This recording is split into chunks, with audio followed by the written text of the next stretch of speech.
వెలిగియలేదు. అంటే అబ్రహాము తన కుమారుని కంటే ఎక్కువగా దేవుని ప్రేమించినాడు. తన యొక్క దేశం కంటే ఎక్కువగా దేవుని ప్రేమించినాడు. తన తల్లి ఇంటి వారి కంటే ఎక్కువగా దేవుని ప్రేమించినాడు. తన సొంత జనాంగం కంటే ఎక్కువగా దేవుని ప్రేమించినాడు. ఆ రీతిగా అబ్రహాము దేవుని నమ్మినాడు, దేవునికి విధేయత చూపినాడు, దేవుని విశ్వాసం ఉంచినాడు. దేవుణ్ణి మరి అన్నిటికంటే ఎక్కువ దేశం కంటే, ప్రజల కంటే, స్నేహితుల కంటే, కుమారుల కంటే మరి దేవుణ్ణే ప్రేమిస్తూ వచ్చినాడు. ఆ రీతిగా అబ్రహాము వల్ల మన జీవితంలో కూడా దేవుని నమ్మి, దేవుని వాక్యానికి విధేయత చూపి, దేవుని విశ్వాసం ఉంచి, దేవుణ్ణి మనం ప్రథమ స్థానం ఇచ్చినప్పుడు, మరి అన్నిటికంటే ఎక్కువగా దేవుని ప్రేమించినప్పుడు దేవుడు మనల్ని కూడా ఆశీర్వదిస్తాడు. తర్వాత ఆదికాండం 17వ అధ్యాయం, ఇక్కడ కూడా ఒక మాట,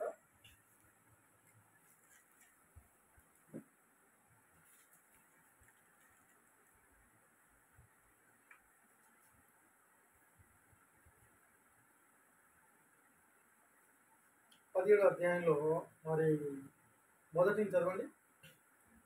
అబ్రహాము 99 ఏళ్ళు వాడైనప్పుడు, అబ్రహాము 99 ఏళ్ల వాడైనప్పుడు యెహోవా అతనికి ప్రత్యక్షమై నేను సర్వశక్తి గల దేవుడు, నేను సర్వశక్తి గల దేవుడు, ఆ సన్నిధిలో నడుచుచు నిర్ధారైతుడు ఉండుము, నాకును నీకును నా నిబంధనను నియమించి నిన్ను అత్యధికంగా అభివృద్ధి పొందించని చెప్పాను.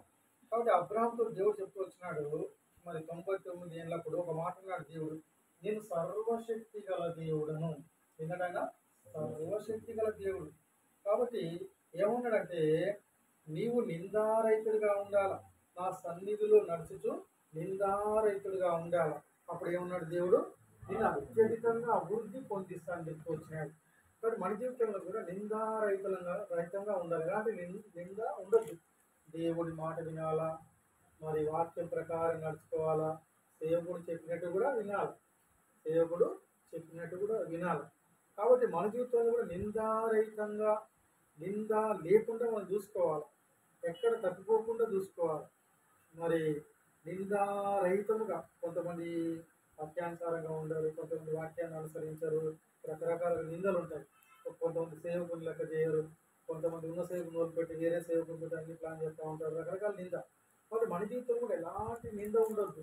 వాక్య ప్రకారంగా మనము ఆ క్రమం ప్రకారంగా జీవించినప్పుడు దేవుడు అత్యధికంగా ఆశీర్వదిస్తాడు, అభివృద్ధి పొందిస్తాడు.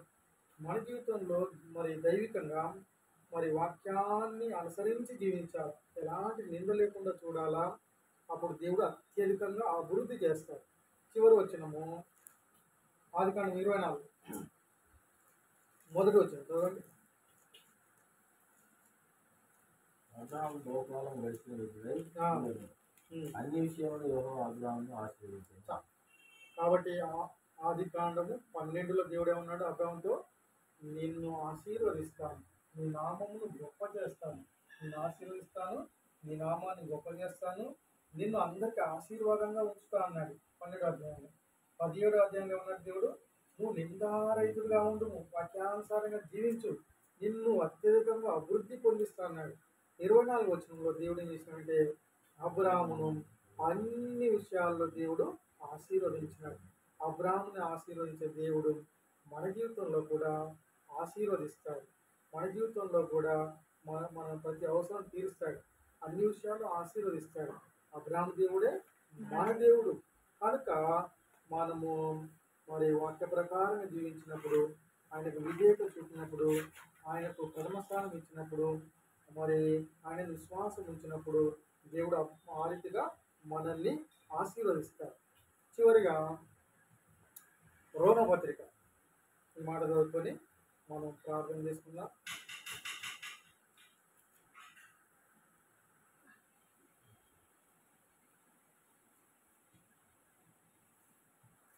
రోమపత్రిక 4వ అధ్యాయము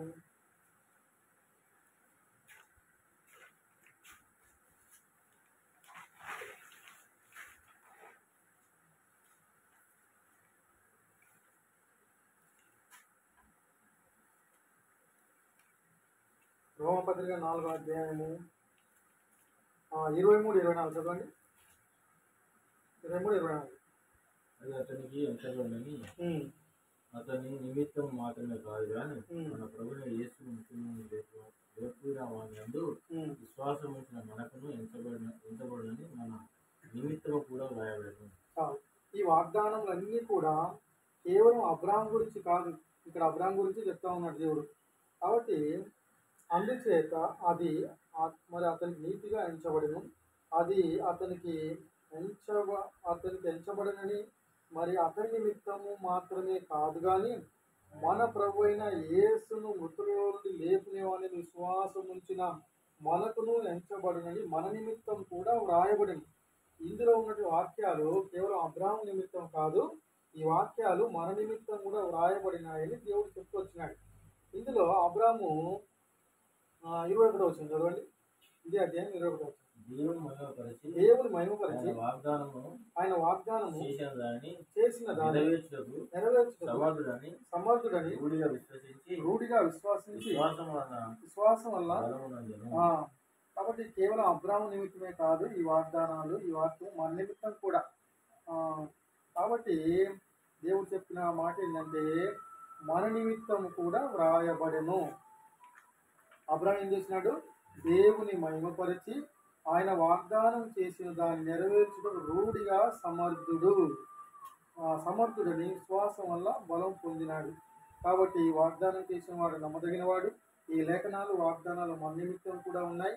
దేవుడు మన జీవితంలో కూడా మరి ఆశీర్వదిస్తాడు. అబ్రాహం లాగా దేవుని యందు నమ్మకం ఉంచడము, అబ్రాహం లాగా దేవునికి విధేయత చూపడము, అబ్రాహం లాగా దేవుని యందు విశ్వాసం ఉంచడము, అబ్రాహం లాగా సొంత జనాంగం కంటే, ఆ తండ్రి ఇంటివారి కంటే, దేశం కంటే, కుమారుడి కంటే మనం దేవుని ప్రేమించినప్పుడు అబ్రాహం జీవితం లాగా మరి ఆయన అత్యధికంగా మనల్ని అభివృద్ధి పొందిస్తారు. దేవుడి వాక్యంలో దీవించింది.